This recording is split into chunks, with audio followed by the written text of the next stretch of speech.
Good morning, good evening, good afternoon. And I would like to thank you all for joining me today with a very special guest with us at the Leaders Speak. He's none other than Grant Ongers. He's one amazing person that I know. I met him through OWASP. He's a co-founder for a company, Secure Delivery. Thank you so much, Grant, for joining me today. We're really, really glad to have you. Thank you, Vandana. I appreciate you having me on the show today. It's great. Thank you so much for sparing the time. But I do want to know about your journey. That how did you start your entrepreneur journey? I know there were a lot of things that you were part of some jobs. You started your own venture, and then you again moving back to London. You again started Secure Delivery. So tell us about your journey. How exactly you actually gone through all those hopes and now where you are. So how's the journey? So I guess I started working for myself because I couldn't find jobs that did exactly the things I wanted to do. Or it was too complicated to find jobs that met the exact things I wanted to be able to achieve in a day or in a month. So I started really early with my own companies. And the very first ones were helping small companies put together their own networks, building PCs. And I was doing this while I was still in high school. PCs were relatively new, still, relatively young time for networks as a whole. Internet was still dial-up. It was very unknown. In fact, it was still BBSs when I first started. But yeah, Secure Delivery, my most recent venture, came about because I had one of my only two real jobs in my life, and it was with a company here in the UK, because the stability of a real job allows you to do certain things. One of those things was for me to bring my family over from South Africa. So I did that. At that real job, I met an individual. Actually was at OX Coffee, which is a hacker meetup that used to get together in person once every month. Now it's pretty virtual. And that individual is Toby Irvine, who's one of my co-founder at Secure Delivery. And he and I met doing some work for a large organization around AppSec. And we had the same view, the same vision on it. And the AppSec program there was huge. It needed to be able to scale properly. And we realized that security with stage gates didn't work. So the way that we went about doing it was making sure that the devs knew what was expected, kind of enlisted them to help ensure the security of the product. And that's how Secure Delivery ended up becoming a thing. When we left that organization, the two of us sat down together and said, well, let's do that again elsewhere. In fact, let's do that again lots of places. And so we started doing that. Now, 7-man strong, growing, taking on a couple more staff, hopefully soon. And there's lots of places that seem to join with that idea that we have of what secure delivery, what creating a secure product should look like. So that's what we do. So when you met up with a person with whom you started your organization, Secure Delivery, I'm sure there were some hurdles that you faced, and you've overcome those hurdles over the years. Now you're 7 people strong. So what were those hurdles that you crossed? And when you start out your day now, how does your day look like? What are the things that come your way? So I guess the first hurdles are you're worried about being able to make enough money to pay your rent, to pay your mortgage, to put food on your family's table, which means that you look at people offering you roles, offering you positions, offering you work to do, whether that's full-time or contract style work. And it's really hard to say no. It's really hard to say, I don't need the money, because you actually do. You really do need the money. But you know that you actually need to be able to invest time in building the business, in making the business do what it's supposed to do. Finding that balance has been hard, because we have had to take on ordinary work, ordinary contract style contracts.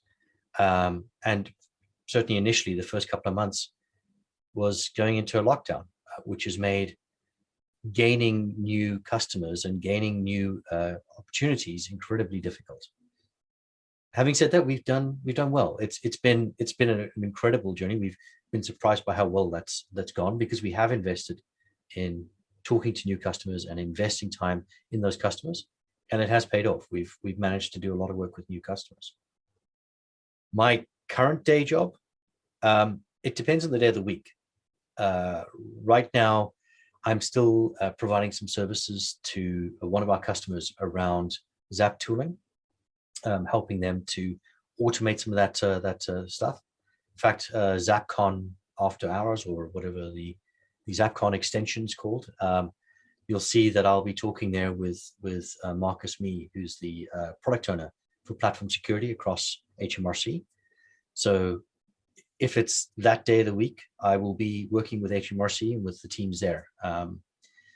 Some days I'm working with a customer who's a very delivery-driven customer. They have a couple of, well, they have a number of products that they roll out fairly agilely.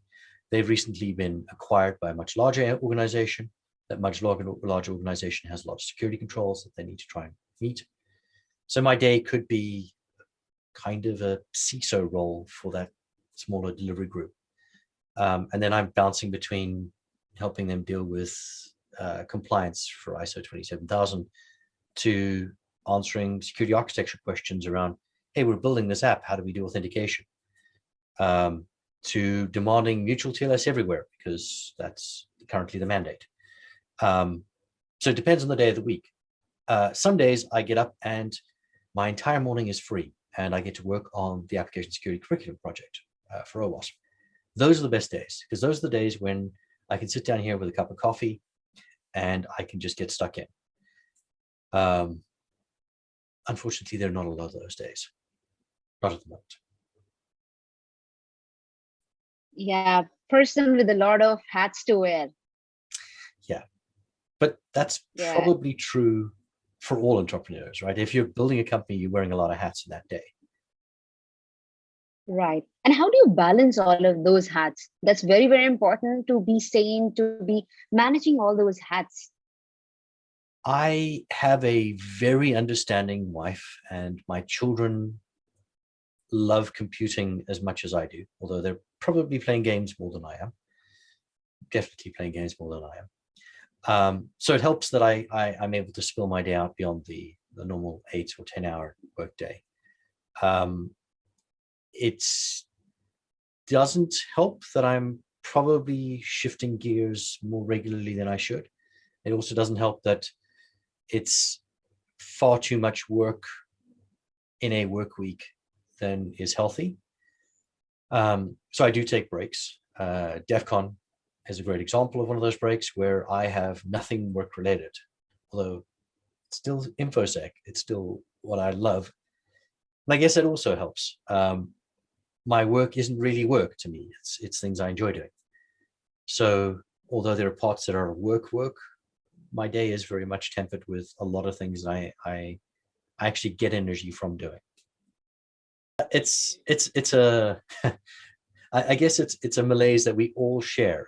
You have to love what you're doing to be in this business, because otherwise you'd quit. Because it really often you're fighting against that tidal wave of stuff that's happening that's pushing you back, or you're rolling that boulder up a hill and people are just adding more weight to the boulder as you go up. If you didn't love it, you probably would just quit. And unfortunately, we do see a lot of our industry where that happens. But for now, I'm glad to say that I'm still loving it, and I make sure that I have enough social interactions, and Oaks Coffee is one of those social things. Yeah, on the same lines, when you say that you have to have a passion when you're part of any industry, and especially InfoSec is one of those professions which you need to have a kind of passion. Then only you can thrive in this industry. Mm-hmm. So what are some advices that you want to give it to the people who are junior to you, who are maybe your mentees, who wants to learn from you as being an entrepreneur? And let me tell you one thing, every time I interact with you, there's so much to learn from you. So actually, I want people to also gain knowledge from you, wisdom from you. I appreciate that, really. I don't know that all of that is entirely true. I am still learning. I find interacting with mentees and people who are starting out in InfoSec, or people who are improving or expanding their careers in InfoSec, I find that to be incredibly beneficial for me as well. I learn so much about what I'm doing and about what they're doing and how I can do things better. So it's always two ways, right? There's no, I don't ever not learn something from any interaction, which is great. My advice to people getting into InfoSec and to trying to move up the ladder in InfoSec is there will always be vulnerabilities. There is no safe, and that's okay. You need to just accept that, because it's a fact of life. There will always be bugs. As long as you move the needle forward, as long as you're improving, you're doing your job. That's the first thing. The second thing is that InfoSec can't secure the world. Like, we are too small. We're massively outnumbered. Most organizations, there are 100 developers for every InfoSec person. And that's not AppSec. That's the whole of InfoSec is probably 1% of the developer population in an organization. You need to enlist the help of the people who are doing most of the work, most of the building. My OWASP talk for Black Hats EU last year, was about how we need to enlist the green team, because otherwise we're just completely out of our depth. So don't do it on your own. Get the people who are building stuff, get the people who are making changes, get them to understand why it's important, why the things that you care about are important, and let them help you. So if you realize that you just need to move the needle forward a little, and you realize that you need help doing that, as long as you understand those two things, you will be much happier in InfoSec. I guess the last thing is it's never DNS, right? That's pretty much a go-to. And Dan Kaminsky, I can't help but think about him today. True. Yeah. Thank you so much, Grant, for sharing all the wisdom and the advices for the people. It's really amazing to have an interaction with you. And I'm sure the people who are listening to it will also get benefited out of it and will reach out to you if they have any questions, if they want to interact with you. Thank you for joining me today. Absolutely. And yeah, if you have any questions, or if you want to chat, feel free. I try to make myself available as part of the board. I think it's important that we do have that engagement with our community. So please do reach out. Thank you. Yeah, thank you so much, Grant.